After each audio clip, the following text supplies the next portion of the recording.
juventude, pelo empoderamento das vozes juvenis.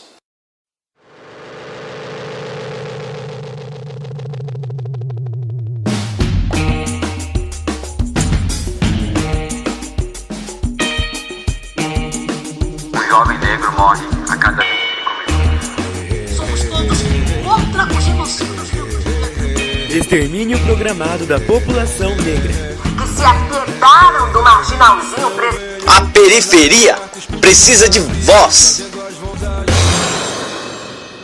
Palavra Cruzada. Olá, ouvintes da Rádio Juventude. O programa Palavra Cruzada de hoje discute a questão da homofobia, a violência contra LGBTs que se manifesta em humilhação, agressão e assassinato, como aconteceu recentemente com o jovem Peterson Ricardo de Oliveira, de 14 anos, que foi agredido em Ferraz de Vasconcelos, na Grande São Paulo, por alunos da escola pública onde ele estudava desde os 6 anos de idade. Há suspeitas de que o fato de Peterson ser filho adotivo de um casal homossexual tenha motivado a agressão que o levou a coma induzido e, consequentemente, a morte nesta segunda-feira, dia 9 de março. A homofobia é tida como um comportamento crítico e hostil, como a discriminação e a violência com base na percepção de que a orientação não heterossexual é negativa. Em discurso oficial, no mesmo dia 9 de março, a presidenta Dilma Rousseff, na ocasião em que falou sobre a lei do feminicídio, também ressaltou as leis que punem os racistas, as de violência contra a população LGBT e as de violência doméstica. Essa lei que eu assinei, tipificando o feminicídio, é um ato histórico. É um ato histórico para todas nós mulheres. A partir de agora, o crime, o chamado homicídio, até então chamado de homicídio, quando cometido contra as mulheres apenas por sua condição feminina, passa a ser enquadrado como um assassinato qualificado, o feminicídio, o que aumenta a pena a ser aplicada nesses casos. E o fato de ser qualificado como hediondo vai tornar e imporá a seus autores pena de prisão sem atenuantes. Essa nova lei é um grande avanço e sua plena implementação exigirá mudanças de procedimentos nos órgãos de segurança pública e no sistema de justiça. Tal como ocorreu na Lei Maria da Penha, que vocês devem lembrar, houve muita resistência à questão da Lei da Maria da Penha. Eu estou certa que nós vamos ser capazes de superar com tranquilidade todas essas resistências e, portanto, qualquer desafio que aparecer pela frente. Queridas mulheres aqui presentes, senhores, existem brasileiros que nós sabemos, enxergam como um exagero essa lei. Considera excessivas leis que punem os racistas porque acham que não há racismo no Brasil. Não vem razão para leis que punam a violência contra a população LGBT porque acham que a homofobia não é um problema relevante. Discordam de leis que punem a violência doméstica porque acham que isso é assunto a ser resolvido entre esposas e maridos. Essa visão do mundo, ela não é real e nós não a aceitamos. Eu conversei com o secretário de Direitos Humanos e Cidadania do município de São Paulo, o Eduardo Suplicy, que lamentou o ocorrido e também falou do genocídio de jovens negros e de periferia. Eu sou a Neumísia Silvestre e você está ouvindo o Palavra Cruzada. Palavra Cruzada. Eu acho uma tragédia inastimável e expresso a sua família, aos seus pais. Eu expresso toda a minha solidariedade à família, aos pais de Peterson Ricardo de Oliveira, de 14 anos, com um rapaz que foi brutalmente agredido no último dia 5 e todas as informações que foram levantadas filho de um casal de homossexuais. E pelo menos foi a explicação que o Márcio Nogueira, pai adotivo e juntamente com o outro pai adotivo, que relatou, o outro pai, Laerte Amaral, que relataram que pode ter sido em razão de maus tratos e espancamentos que ele recebeu de seus próprios colegas.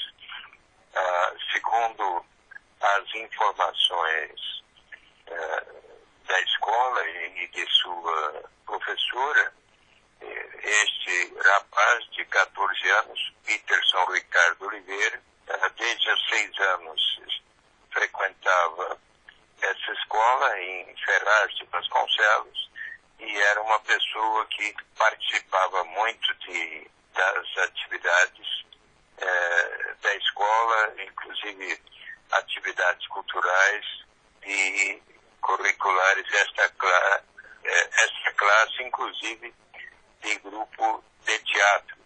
E é importante que nós conclamemos a todos que jamais se utilizem de atos de violência, ainda mais por causa de razões de escolhas ou do comportamento que cada pessoa tem, resolve ter, e às vezes até pelas suas próprias condições de vida e que resolve ter um comportamento, digamos, homossexual. O próprio Papa Francisco tem instado a todas as pessoas a respeitarem a todo e qualquer ser humano, e é importante que jamais venhamos a admitir que jovens estejam agredindo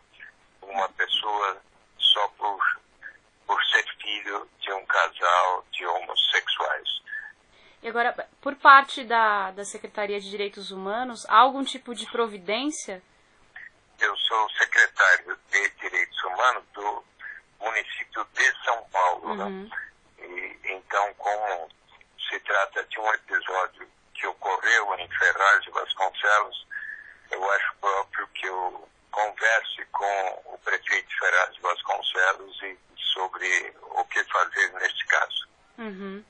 Ou que pensem também algum tipo de ação preventiva, né? Além das que já existem, né? Ou de campanha, ou de conscientização. Porque isso é reflexo de muito atraso, né? Enquanto sociedade, enquanto a questão da homofobia. Nós precisamos, em todo o Brasil, nos empenhar para que tais atos de perseguição de pessoas por sua orientação sexual jamais sejam admitidos e venhamos sempre a dizer a quem quer que seja que tais tipos de procedimentos são inteiramente condenáveis. Agora, quando você fala em perseguição, né, a gente pensa aí em um outro alvo, né, vamos chamar de alvo, porque tem sido, que é o jovem negro de periferia, né, aí o Juventude Viva, enfim, as campanhas do governo e do Brasil, né, na verdade, nessa campanha de combate à violência que atinge especialmente esse jovem, né. Olha, não tem havido, infelizmente, muitos casos de violência contra jovens.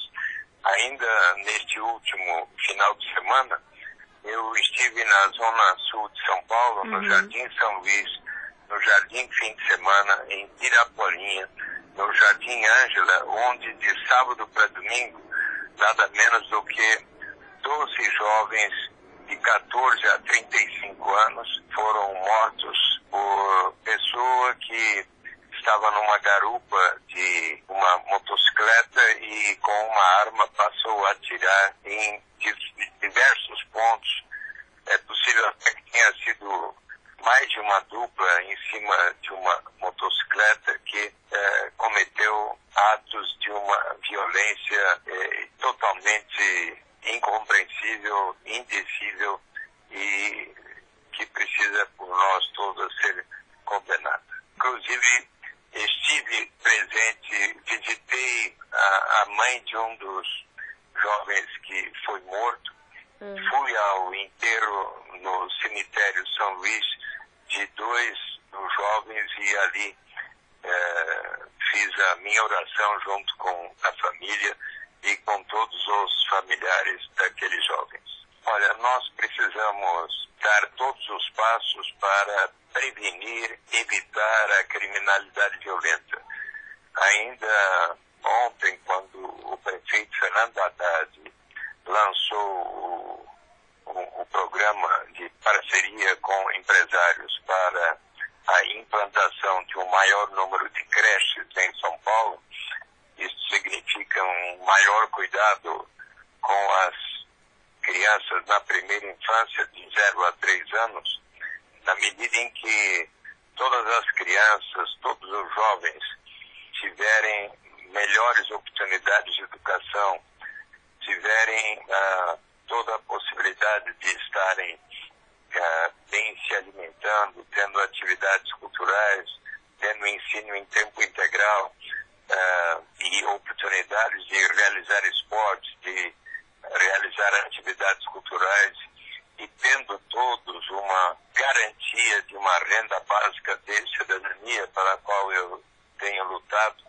e só falta agora ser regulamentado, e eu tenho sugerido à presidenta Dilma Rousseff para que venha a constituir um grupo de trabalho para estudar as etapas visando a transição do programa Bolsa Família para a renda básica de cidadania. Conversei com ela e ela me disse que até junho irá me receber para conversarmos sobre isto. Eduardo, uma última questão é, quando a gente pensa em direitos humanos, né? Qual é a primeira urgência em nível Brasil, assim? Olha, nós temos que pensar em sempre estar respeitando aqueles direitos que estão expostos na Declaração Universal dos Direitos Humanos, que contém 30 artigos. O primeiro deles diz que todos os seres humanos são nascidos com direitos iguais e com plenos direitos à vida com dignidade e com todas as oportunidades. Nós temos que assegurar que no Brasil isso venha a acontecer para valer. Palavra Cruzada. De volta com o Palavra Cruzada, agora direto de Fortaleza tem a Silvia Cavaleri, de 22 anos, uma jovem transexual, militante do movimento estudantil e do movimento LGBT.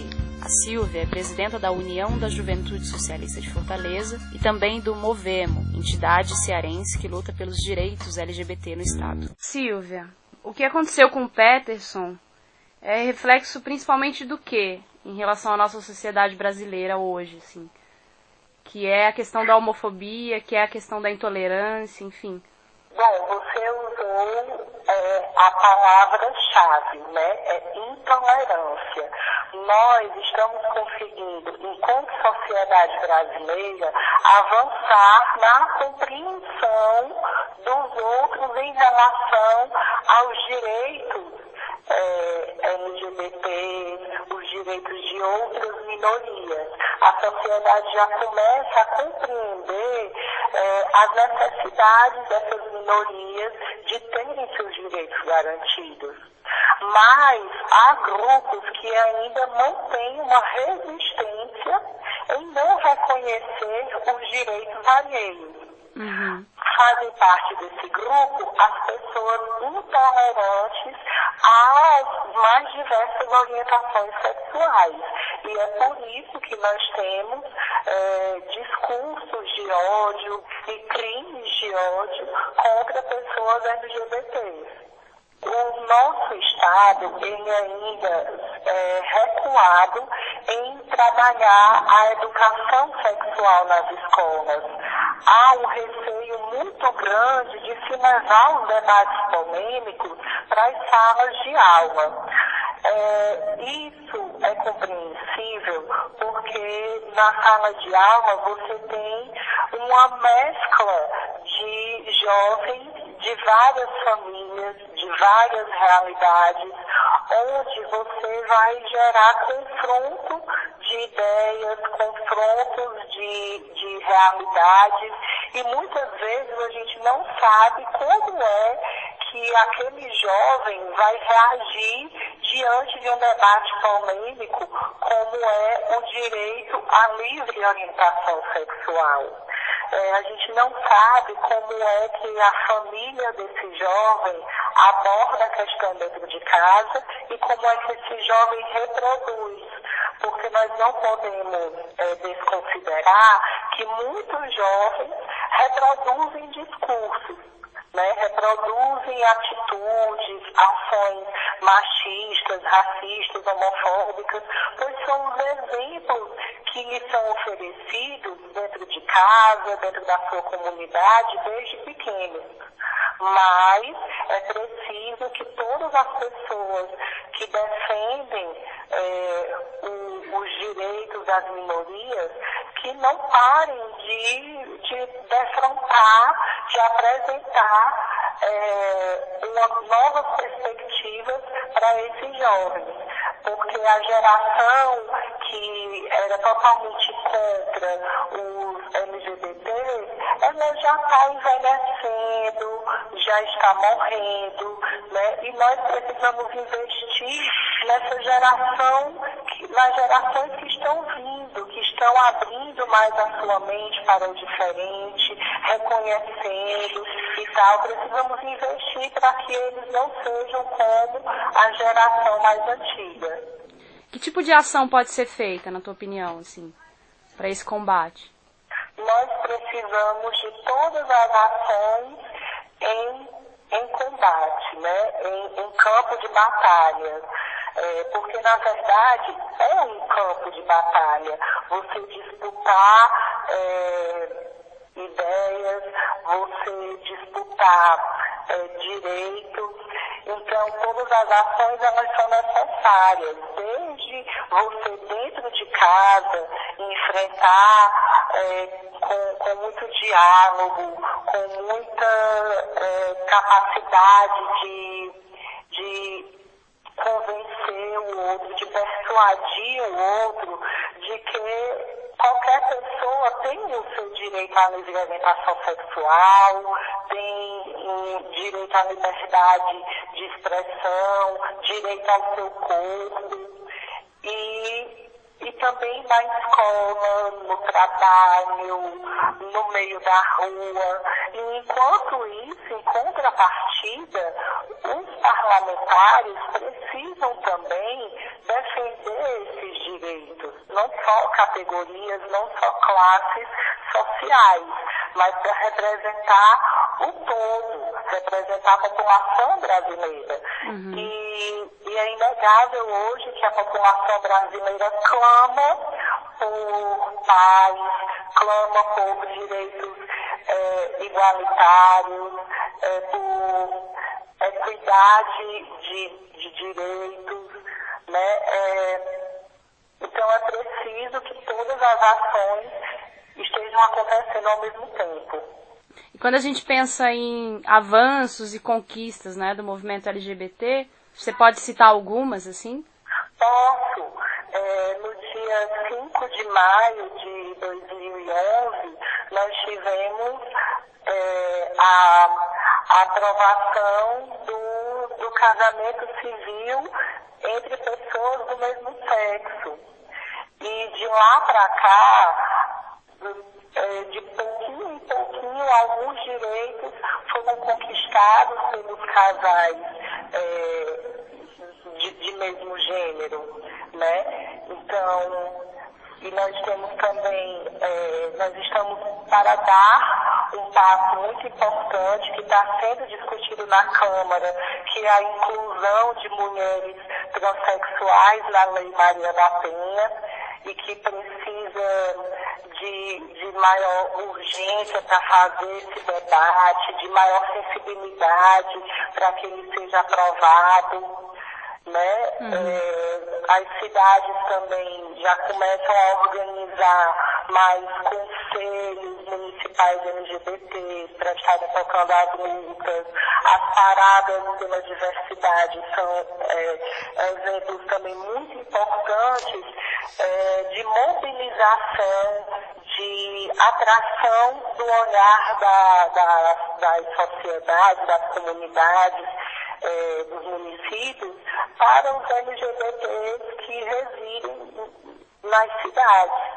E isso é muito importante para contribuir para os avanços do movimento. E tem o dia da visibilidade trans também, né? Sim, a gente comemora todo dia 29 de janeiro, é o Dia Nacional da Visibilidade Trans, assim como a gente tem o dia 29 de agosto como o Dia Nacional da Visibilidade Lésbica, né? E assim, tem que continuar tendo vários dias, não só datas simbólicas, mas ações simbólicas, né? Quanto mais atos houver, quanto mais debates houver, quanto mais a mídia puder divulgar os casos de homofobia, lesbofobia e transfobia que a população LGBT é vítima diariamente, isso tudo vai ajudar as pessoas a se sensibilizarem mais com a nossa causa e nos apoiar. O movimento LGBT, ele por muito tempo ficou querendo garantir os seus direitos sozinho. E agora a gente tem a oportunidade de unificar, né, as pessoas LGBTs e os não LGBTs a defenderem a questão dos nossos direitos como um todo, porque tem muita gente que compreende que a conquista dos direitos das minorias, ela contribui para o bem-estar social, contribui para a evolução populacional de uma nação. Ô Silvia, conta um pouco da tua candidatura, né, a deputada. Em 2014, a gente pensava numa candidatura da juventude, mas que fosse uma candidatura que pudesse aglutinar vários segmentos dos movimentos sociais, os movimentos de mulheres, de juventude, estudantis, LGBTs. E aí, então, a militância da União da Juventude Socialista começou como é que eu posso dizer, a incentivar que eu fosse essa candidata. E aí eu encarei isso não como não apenas como um reconhecimento da militância, mas como uma tarefa muito desafiadora a ser cumprida, porque jovem do movimento estudantil, militante LGBT, militante feminista, e de repente ir para um cenário eleitoral onde a disputa é muito mais acirrada, onde se disputa voto, onde se questiona honestidade, onde a gente pauta problemas sociais super importantes.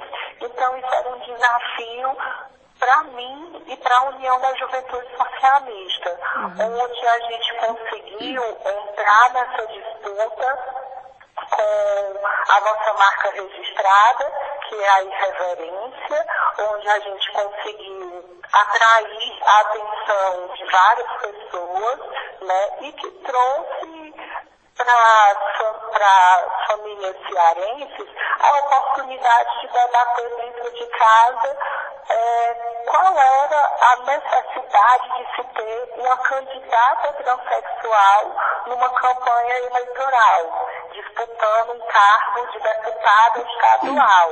Porque o nosso principal objetivo não era ganhar a eleição, mas sim poder levar os debates que são travados entre os movimentos sociais das famílias cearenses. Esse objetivo nós alcançamos. O que também comprova a necessidade dos negros, das mulheres, enfim, de ocuparem esses espaços de poder, né? Sim, eu penso que nós vivemos à sombra de um Brasil ainda colonial, onde uma elite branca consegue perpetuar os seus interesses e as suas tradições sobre uma população brasileira que é extremamente mista, onde nós temos indígenas, onde nós temos negros, onde nós temos amarelos, né? Nós temos todos os povos, né? Todas as raças e etnias identificadas aqui no Brasil. Mas quem ainda consegue dominar, se sobressair em relação às outras, é a elite branca. E que esse genocídio da população negra nada mais é do que ainda um reflexo de aparentar que o Brasil ainda é aristocrata, que ainda aqui nós só precisamos da população negra para desempenhar os trabalhos braçais, que ela não precisa estar nos espaços intelectuais, né? Há esse preconceito não explícito, não escancarado, mas arraigado dentro da nossa cultura. E que cabe a nós, jovens, que viemos mesmo para romper com essa cultura atrasada que nós ainda temos, cabe a nós derrubar todas as barreiras que impedem a juventude negra de conseguir galgar os espaços que os seus antepassados, as gerações anteriores não conseguiram chegar. Então, a gente tem que dar todo o apoio, defendendo políticas públicas, defendendo a desmilitarização da polícia, que nós sabemos que hoje é o aparelho que é responsável por esse genocídio na juventude negra na periferia, né? Então, por exemplo, conseguindo a desmilitarização da polícia, com certeza nós vamos reduzir bastante esse genocídio e buscar outras políticas públicas para a juventude negra chegar onde ela deveria estar já há muito tempo. Eu queria deixar bem claro para a juventude brasileira que o ano de 2015 mal começou e nós já temos que ter a consciência de que as ruas é um lugar onde nós devemos estar ocupando e disputando sempre as políticas de governo. Hoje, a governabilidade, a democracia estão em jogo. E nós, jovens, do mesmo jeito que há mais de 20 anos, na época da Direta Já e na época do Fora Collor, foi a juventude a protagonista do momento político que o Brasil passava, então nós temos que ser protagonistas também no presente e disputarmos nas ruas as políticas de governo. Somos nós que temos que dizer para o governo que está agora quais são as necessidades da população e nos manifestar sempre, combater sempre as injustiças para que a gente consiga tudo que é necessário para o povo brasileiro. Palavra Cruzada. O Palavra Cruzada está de volta e no nosso último bloco do programa eu converso com Ézio Rosa, de 20 anos, morador do Cangaíba, na zona leste de São Paulo, e arte educador no projeto Mais Educação. Ô Ézio, qual foi a tua primeira reação quando você leu a respeito do Peterson? Você, enquanto jovem, negro, morador de periferia, e homossexual. É uma realidade, a realidade dele é uma realidade bem próxima da minha, né? E aí, as primeiras notícias que eu vi, todos os jornais falavam que não tinha acontecido a agressão, né? Embora a gente saiba que aconteceu. E aquilo me gerou muita angústia, assim, por saber que essas coisas acontecem todos os dias, né? De adolescentes, jovens, negros e gay apanhar ou ser alvo de piada na escola, né? A escola, ele é um ambiente que infelizmente propicia muito esse ataque, né? Homofóbico, racista. O que reflete também uma necessidade de a gente rever que tipo de ensino tem hoje, né? Exatamente. Quais são os professores que estão nas escolas, né? E o que eles passam, assim, eu acho que essas questões, elas são tão urgentes, só que pouco problematizadas, né? Mesmo com essas coisas acontecendo dentro da escola, assim. A gente tem um jovem negro que ele já vai ser vítima por ser negro. O racismo vai fazer com que ele sofra o suficiente, ainda mais na época da escola, né? E aí quando sai, enfim, eu acho que só vai ganhar novas formas esse racismo. E aí quando você tem a sexualidade somada, né, não tem muito para onde correr. Então, ele é gay, ele é negro, ele vai sofrer racismo. E aí ele assume a identidade homossexual e aí ele vai sofrer homofobia, né? Quando não as duas juntas, né? E aí, quando você tem ainda esse jovem negro, gay, que mora na periferia, né? Aí as coisas são muito mais acentuadas, porque se esse jovem negro gay ele está em uma área privilegiada, não estou dizendo que ele não vai sofrer racismo e homofobia, mas eu acredito que é mais velado, né? Na periferia as coisas elas acontecem de formas diferentes. O aluno, a criança, o adolescente que ele sofre com racismo e a homofobia na escola particular é diferente, né? Quando você está numa escola pública, eu acho que é muito mais violento esse bullying, né? Em escolas particulares, você tem toda aquela estrutura da própria escola que vai tentar colocar panos quentes e resolver a situação da melhor forma possível, se existe uma melhor forma. Mas na periferia não, né? O descaso com aquele aluno é real, acontece, né? A diretoria, ela quer tirar o corpo fora o tempo todo, né? Do que aconteceu. E a gente vê isso acontecendo no caso do Peterson, né? A escola, ela não quer se responsabilizar por isso, né? Ela não quer se responsabilizar, e você percebe isso com a fala, né? Da própria escola em entrevista, enfim, ela tira o corpo fora o tempo todo, fala que olharam nas filmagens e não viram agressão, que o aluno, ele passou mal, assim, ele foi para a escola, fez todas as atividades e aí passou mal, e aí falam até de aneurisma, enfim, então ele tira o corpo fora o tempo todo, né? Ele tira o corpo fora, porque é o corpo negro, gay da periferia, né? Mas por onde é que a gente começa, assim? Você é arte educador, como é que você percebe também esse espaço, ou o tipo de brincadeira, sabe? Racista ou homofóbica. Enfim, você acha que esse espaço ele começa na educação mesmo, esse espaço de mudança, né? Esse passo para mudança? É o que eu acredito mesmo. Essa transformação, ela acontece na educação, né? Lá no projeto mesmo, a gente tenta articular todas as nossas atividades pautadas na Lei 10.639, né? Então a gente conversa bastante com as crianças sobre racismo, em algumas ocasiões a gente conversa também sobre homofobia, lesbofobia, transfobia, enfim. E qual que é a faixa etária das crianças? O mais novo tem 9 e o mais velho tem 13. É engraçado, assim, porque a gente está com eles desde o ano passado, e aí desde o ano passado articulando essas atividades.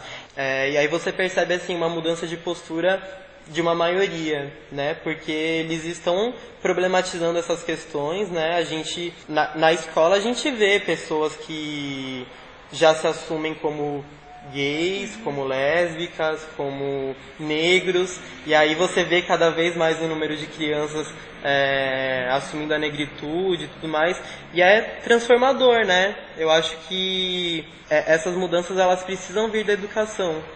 Eu acho que na verdade é o único caminho. Só que aí o grande problema é aquele, né? Quem são as pessoas, quem são os profissionais que estão dentro das escolas, né? Quem está disposto. Quem está disposto. Na escola mesmo que a gente está, existem um número grande de professores, né? Só que nenhum trabalha com a Lei 10.639, né? E aí quando você problematiza essa questão é um choque dentro da escola, porque tem muitos professores evangélicos, por exemplo, que se negam a falar da cultura negra porque vai ter que, em algum momento, passar pela questão da ancestralidade, dos orixás, por exemplo, da religiosidade, e aí eles se negam, né? E além de se negar, eles tentam brecar esses trabalhos, né? Ao invés de, por exemplo, você ensinar percussão para uma criança, você vai ensinar ensino religioso, né? Você vai ensinar hinos, eles a tocar em flauta, enfim. Então esses profissionais eles não estão dispostos, mas eu acredito que essa mudança ela naturalmente vem dessa caminhada dentro da escola, né? Dentro da educação, assim. Eu penso muito nos professores que eu tive, no que eles trouxeram para mim, e quando você tem um professor que traz uma coisa diferente, essas problematizações, de uma forma ou outra você fica marcado, né? Sim. E isso, com sorte, vai reverberar no futuro, né? Eu acabei saindo da faculdade porque eu tive que escolher entre trabalhar ou estudar, né? E como eu não ia conseguir pagar minhas contas com os textos da faculdade, eu acabei ficando só com o trabalho. Pelo menos não ainda, né? Não ainda. Tá ótimo. E aí a ideia do Tumblr surge a partir de quando e por quê, assim? Antes do Bichanagô, eu escrevia em um blog que se chamava Crônicas do Armário. Só que não tinha esse recorte de raça, porque essa é uma reflexão nova para mim, na verdade, né? Porque por ter a cutz clara, eu demorei para me reconhecer como negro, né? Não, mas eu sou branco, olha a cor da minha pele, né? No relato você falava até de quando tá sem o cabelo, de sem o cabelo, Deixar o cabelo crescer foi importantíssimo, né? Nesse processo de empoderamento e tal. E aí ele surge dessa necessidade de problematizar essas questões que são tão urgentes, né? Que é questão de raça, questão de homofobia, enfim. E aí o Tumblr ele surge dessa necessidade de exteriorizar todos esses dilemas, né? Enfim, as demandas de um negro gay são completamente outras de um gay branco, né? E aí, justamente por isso e por não me sentir representado nos textos que falavam sobre homossexualidade, aí eu, enfim, resolvi escrever. Começou. E mais do que um blog pessoal, nesse formato, ele é uma crítica ali, né? Ele é uma crítica, crônicas, enfim, ele parte da tua realidade para criticar uma situação. Porque para quem sofre racismo, infelizmente uma hora a gente acaba meio que até se acostumando, assim, eu não sei se essa é a melhor palavra, mas é porque é tão rotineiro, acontece todos os dias, e aí uma hora você acaba meio que, já sei que vai acontecer assim, assim, assado. Só que a grande questão é essa, eu não quero me acostumar com isso, porque isso não é natural, né?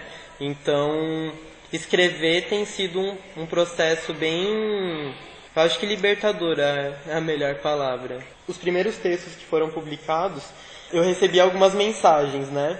Mensagens falando tentando silenciar a luta, né? Falando que existem pautas mais urgentes e que essa era uma pauta arbitrária, assim, né? Que não necessariamente tinha que ser discutida agora, assim. Enfim, nem respondi, né? Porque eu acho que não tinha que responder, assim. E aí, algumas vezes depois eu recebi... teve um texto que se chama Ser Bicha no Rap. E aí esse foi o texto que deu mais visibilidade pro Tumblr. E aí, nessa publicação... aí eu recebi várias mensagens falando sobre a cena do rap, né? De pessoas que estão envolvidas com rap, e falando que não, era viagem minha, que não era homofóbico, outros falando que sim, que não tinha que misturar mesmo, que rap era coisa de homem. Eu li isso, né? Que rap era coisa de homem. E o espaço do Tumblr, o Tumblr ele não deixa de ser um espaço da tua militância mesmo, né? Sim. E aí esse outro espaço de militância é a tua participação no corpo de dança do Iluobá. Ainda mais que dança, né, é uma coisa que normalmente falam que... é coisa de viada, é coisa de... Sim. A mulherzinha, né? A mulherzinha. É. E aí quando você, enquanto homem, ainda mais no espaço daquele, né, que é tão empoderador para tantas mulheres, e aí você, não, eu vou dançar, sim, e é isso aí. E aí... isso é militância, né? Quando você se coloca, mesmo diante de todas essas críticas que costumam fazer sobre homens que dançam, né? É militância. Quando a gente pensa em direitos humanos, qual a questão mais urgente, assim? Pensando também a questão do jovem negro ou da homofobia. A nível Brasil, o que grita, assim?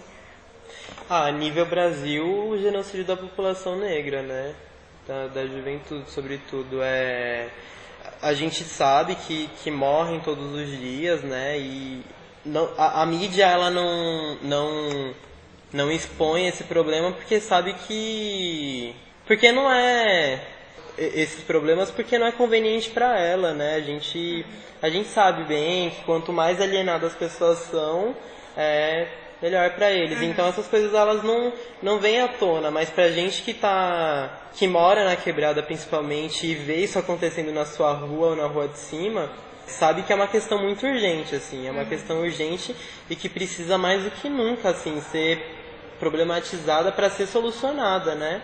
Mas pensando no Peterson, né? Todo mundo está fechando os olhos pro que aconteceu, apesar de ser um assunto que está na mídia, tá super viralizado no Facebook, enfim, mas as pessoas que estão no poder estão fechando os olhos para essa situação. E é só um reflexo do que acontece na rua todo dia, né? Quando um jovem negro é morto, todo mundo fecha o olho, né? Ninguém quer problematizar essa questão, mas é uma questão urgente, Pensando em nível Brasil, assim, eu acho que não sei se a pauta mais urgente, mas uma das com certeza.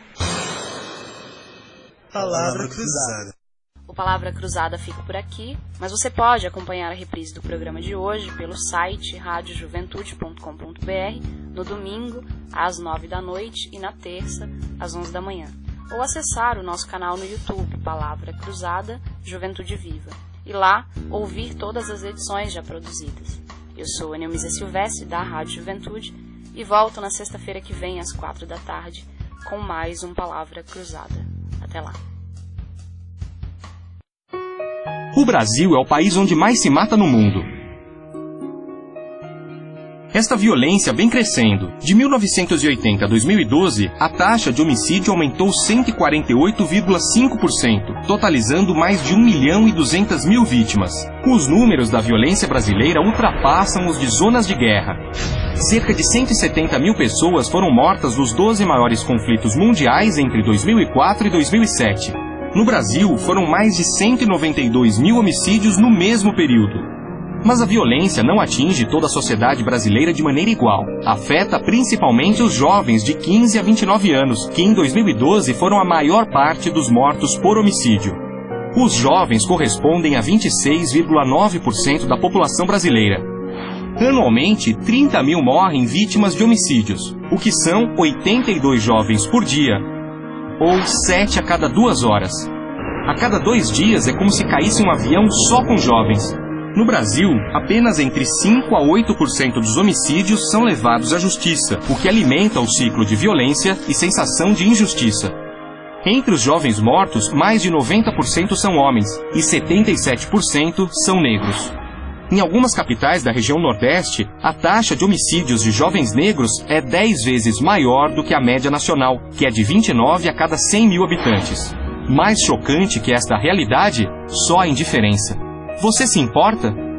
Queremos ver os jovens vivos. Chega de homicídios. Participe da campanha Jovem Negro Vivo. Assine o manifesto no site da Anistia Internacional. Rádio Juventude. Pelo empoderamento das vozes juvenis.